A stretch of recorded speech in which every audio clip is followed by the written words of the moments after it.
वह खून कहो किस मतलब का जिसमें उबाल का नाम नहीं। वह खून कहो किस मतलब का आ सके देश के काम नहीं। वह खून कहो किस मतलब का जिसमें जीवन न रवानी है। जो परवश होकर बहता है वह खून नहीं पानी है। गोपाल प्रसाद व्यास जी द्वारा रचित यह पंक्तियाँ हमें आज़ाद हिंद फौज के अमर सिपाहियों के विषय में भली भांति बताती है एवं हमारे अंतर्मन में नवीन ऊर्जा की उत्पत्ति भी करती है। इसी विषय पर प्रकाश डालने एवं आज़ाद हिंद फौज के विषय में विस्तृत रूप से बताने के लिए आप सभी के समक्ष आ रहे हैं अभिषेक।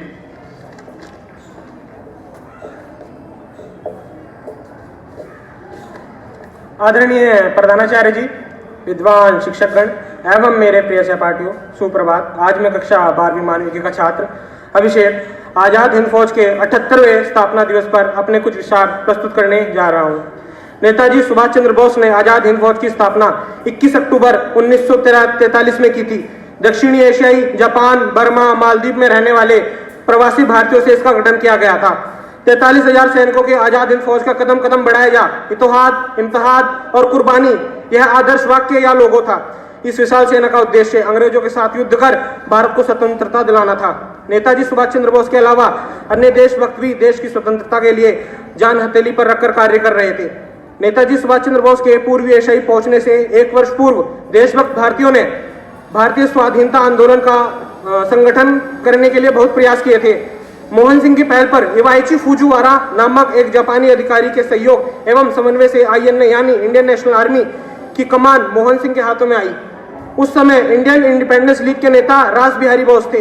अनेक लोगों के अंतर्राष्ट्रीय मामलों का कोई अनुभव नहीं होने के कारण तथा नेतृत्व क्षमता भी कमजोर थी, इसलिए वह आंदोलन टूट गया। जब नेताजी सुभाष चंद्र बोस पूर्वी एशिया पहुंचे तो उन्होंने पाया कि आंदोलन अस्त व्यस्त पड़ा हुआ है और आईएनए संगठन भी निर्जीव प्राय था। लेकिन अब वक्त नहीं था कि आंदोलन या संगठन को निर्जीव रहने दिया जाए, इसलिए सुभाष चंद्र बोस बिना देरी किए पूर्वी एशिया के स्वाधीनता आंदोलन को पुनर्गठन कर बलिष्ठ बनाने तथा इंडियन नेशनल आर्मी को नए सिरे से खड़ा करने के अथक प्रयासों में जुट गए। इस संदर्भ में 4 जुलाई 1943 को इंडियन इंडिपेंडेंस लीग के पूर्व एशियाई भर में प्रतिनिधियों को सिंगापुर में एक आम बैठक में बुलाया गया। रास बिहारी बोस समझ चुके थे कि आजाद हिंद फौज के लिए सर्वश्रेष्ठ नेता और नेतृत्व करने वाले सुभाष चंद्र बोस ही हो सकते हैं, इसलिए उन्होंने आंदोलन को समूचा नेतृत्व सुभाष चंद्र बोस के हाथों में सौंप दिया। लीग के नए अध्यक्ष के तौर पर नेताजी ने पूर्वी एशियाई भारतीयों को संबोधित करते हुए कहा कि अब समय आ गया है कि हम अपने लड़ाई के लिए अगले दौर की ओर कदम बढ़ाएं। हमारे संगठन का उद्देश्य और प्रयोजन है कि ब्रिटिश साम्राज्यवाद के विरुद्ध शस्त्र उठाना। मुझे निर्णायक स्वाधीनता संग्राम छेड़ने में 2 चीजों की कमी नजर आ रही है। ये 2 चीजें हैं, लड़ने वाली सेना और अंतरिम सरकार जिसके तत्वाधान में सेना लड़ेगी। सुभाष के इस व्यक्तित्व से सभी लोगों में जोश भर गया। उन्होंने नेताजी की बातों का पूरा समर्थन किया और कहा कि हर भारतीय अपने खून का एक एक कतरा देने के लिए तैयार है। जिस तिरंगे को ब्रिटिश सरकार ने 1942 में अपने पैरों तले कुचला था, पूर्वी एशियाई भारतीयों ने उसी तिरंगे को लहराकर ब्रिटिश हुकूमत को यह जता दिया कि उनके अत्याचारों का अंत निकट है। और ये वही समय था जब नेताजी सुभाष चंद्र बोस ने स्वतंत्रता संग्राम में जान फूंक देने वाला नारा दिया था कि तुम मुझे खून दो, मैं तुम्हें आजादी दूंगा। इसके बाद आजाद हिंद फौज की ख्याति पूरे विश्व में फैल गई। यद्यपि आईएनए की उपलब्धियां अनुमानित से कम थी, लेकिन भारत की स्वतंत्रता पर इसका प्रभाव बड़े पैमाने पर पड़ा था। पहला आईएनए परीक्षण 1945 में भारतीय स्वतंत्रता संग्राम के लिए एक रैली स्थल बन गया था।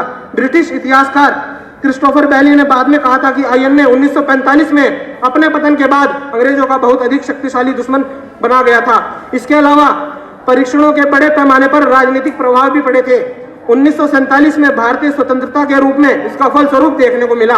और मैं निसंदेह यह बात कह सकता हूं कि अगर उस समय नेताजी सुभाष चंद्र बोस के नेतृत्व वाली आजाद हिंद फौज न होती तो आज भी हम शायद उन अंग्रेजों के गुलाम होते।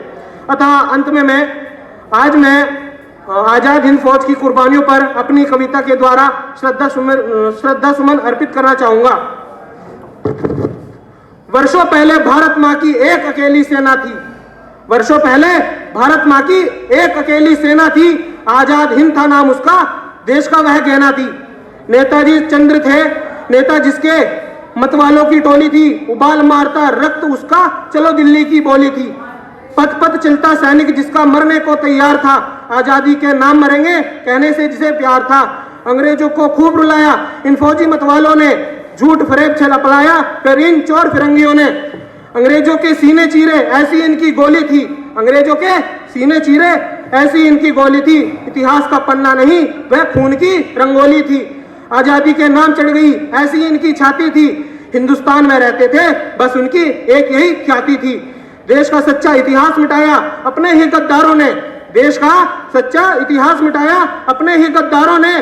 फिर गांधी नेहरू नाम जुड़ गए देश के असली सितारों में। निश्चय पूछे देश तुझसे क्या तू वह बलिदान भूला था, निश्चय पूछे देश तुझसे क्या तू वह बलिदान भूला था। जब जय हिंद का नारा गाए हर फौजी मौत को झूला था, जब जय हिंद का नारा गाए हर फौजी मौत को झूला था। धन्यवाद। जय हिंद, जय भारत।